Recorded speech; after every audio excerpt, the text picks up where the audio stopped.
আসসালামু আলাইকুম এভরিওয়ান। আশা করি সবাই ভালো আছেন। দীর্ঘদিন পরে আপনাদের জন্য নতুন একটি ভিডিও নিয়ে হাজির হলাম। আজকের ভিডিওটি খুবই গুরুত্বপূর্ণ। যারা মাল্টাতে রেস্টুরেন্ট ভিসায় এপ্লাই করেছেন বা এপ্লাই করতে চান, তাদের জন্য হচ্ছে মূলত এই আপডেটটা। পূর্বে যারা আবেদন করেছেন, তাদের জন্য না, ভিডিওটা হচ্ছে নতুন। আপডেটটা অনেক দিনই হয়েছে। নতুন একটা আপডেট করেছে মাল্টাতে।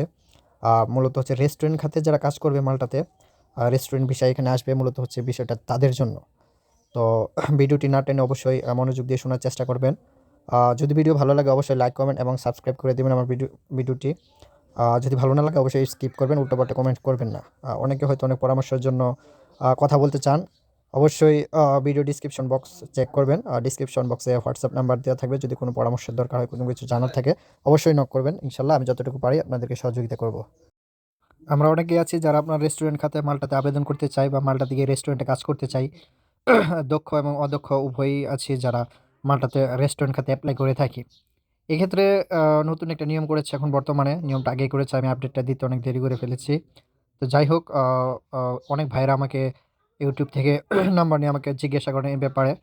আসলে এ বিষয়ে ইন্টারভিউ হবে কি না? আসলে যারা রেস্টুরেন্ট খাতে আবেদন করবেন তাদের জন্য, শুধু তাদের জন্য, যারা রেস্টুরেন্ট খাতে আবেদন করবেন শুধু তাদের জন্য আ ইন্টারভিউ দিতে হবে। স্কিল টেস্ট যাকে বলা হয় ভিসা পাওয়ার আগে। একটা হচ্ছে ঢাকা বিএফএস এর যখন আপনি ফাইল সাবমিট করবেন, তখন ইন্টারভিউ নেওয়ার প্রয়োজন হলে উনারা তো অবশ্যই ইন্টারভিউ নিবে। তাছাড়া আপনাকে ওয়ার্ক পারমিট পাওয়ার আগে, মাল্টার work permit, approval and principal paper, যেটা প্রিন্সিপাল লেটার যেটাকে বলা হয়, অ্যাপ্রুভাল অ্যান্ড প্রিন্সিপাল লেটার, ওইটা পাওয়ার আগে আপনাকে স্কিল টেস্ট দিতে হবে। এটা সম্পূর্ণটা অনলাইনের মাধ্যমেই হবে।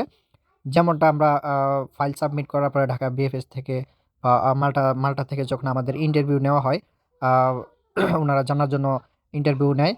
তো ঠিক সেম ঐরকমভাবেই আপনাকে ওয়ার্ক পারমিট পাওয়ার আগে, রেস্টুরেন্ট খাতে যারা এপ্লাই করবেন, আপনারা ওয়ার্ক পারমিট পাওয়ার আগে রেস্টুরেন্ট খাতে স্কিল টেস্ট একটা পরীক্ষা দিতে হবে। তো পরীক্ষাটা আবার ততটা কঠিনও না, আবার ততটা সহজও না। তো যারা ইংলিশে একটু দক্ষ আছেন তাদের জন্য তো অবশ্যই এটা সহজ। রেস্টুরেন্ট খাতে যারা এপ্লাই করবেন তাদেরকে মূলত জিজ্ঞাসা করবে যে আপনি কত বছর ধরে এসব কাজ করেন বা কোথায় কাজ করেন।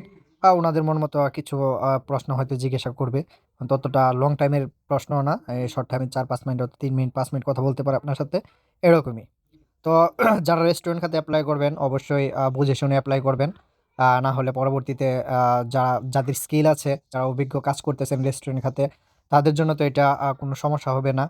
এবং যদি একটু ইংলিশ জানাশোনা থাকে, ওনাদেরকে যদি হয়তো বোঝাতে পারেন, তাহলে আপনার ওয়ার্ক পারমিট এবং ভিসা পাওয়ার সম্ভাবনাটা এক্ষেত্রে অনেক বেশি থাকবে।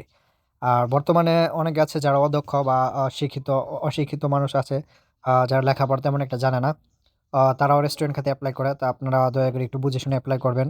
কারণ রেস্টুরেন্ট খাতে এপ্লাই করলে বর্তমানে স্কিল টেস্ট দিতে হয় ওয়ার্ক পারমিট পাওয়ার জন্য।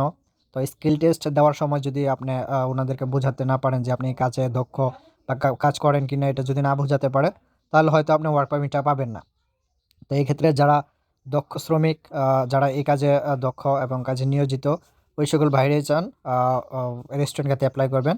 তাহলে হয়তো আপনার ওয়ার্ক পারমিটটা পাওয়ার সম্ভাবনা থাকবে বেশি এবং ভিসাটাও খুব সহজে পেয়ে যেতে পারেন। যেহেতু আপনি স্কিল টেস্ট দিয়ে আপনি ওয়ার্ক পারমিট পাবেন, এক্ষেত্রে যদি এম্বাসিতে আপনি ভিসার জন্য দাঁড়ান, ফাইল সাবমিট করেন, তখন আপনার জন্য সহজ হয়ে যাবে।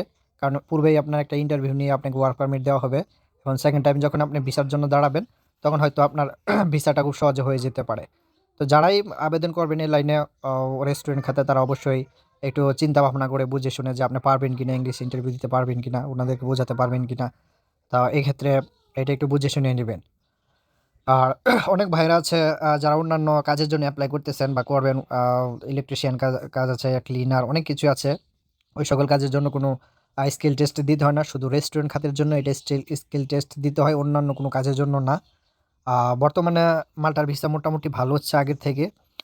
একটা সময় ছিল মাল্টার অবস্থা খুব খারাপ ছিল, ভিসা তেমন একটি দেয়নি। কিন্তু বর্তমানে আ আগের থেকে রেশিও ভালো। তো এটা আরো ভালো হতো। মূলত হচ্ছে যারা মাল্টাতে আসার পরে এখান থেকে সবাই পালিয়ে যায়। অন্যান্য দেশে চলে যায়। এজন্য আমাদের উপর ভরসা করতে পারে না। বাংলাদেশ থেকে লোকও আনতে চায় না। তো যারাই আসবেন মিনিমাম ১ বছর কাজ করবেন। কাজ করার পরে এখান থেকে যদি অন্য কোথাও মুভ করেন, তাহলে এই সমস্যাটা আমাদের বাকি ভাই যারা আছে, তারা বাহিরে আসতে চায়, তাদের উপরে পড়বে না।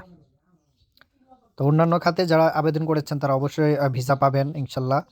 বর্তমানে ভিসার রেশিও ভালো। আপনারা যারা আবেদন করতে চাচ্ছেন, আবেদন করেন, ইনশাল্লাহ বুঝে শুনে ভালো জায়গা ধরে ভালো লিঙ্ক আপ ধরে আবেদন করেন, হয়তো ভিসা পেতেও পারেন। আর ইউরোপের অন্যান্য দেশে যারা আবেদন করতেছেন, বর্তমানে বাংলাদেশের সকল দূতাবাস চলে এসেছে বা আস্তে আস্তে আস্তে আরও আসবে। ইন্ডিয়াতে এখন আমাদের আর যেতে হবে না কোনো ভিসার জন্য।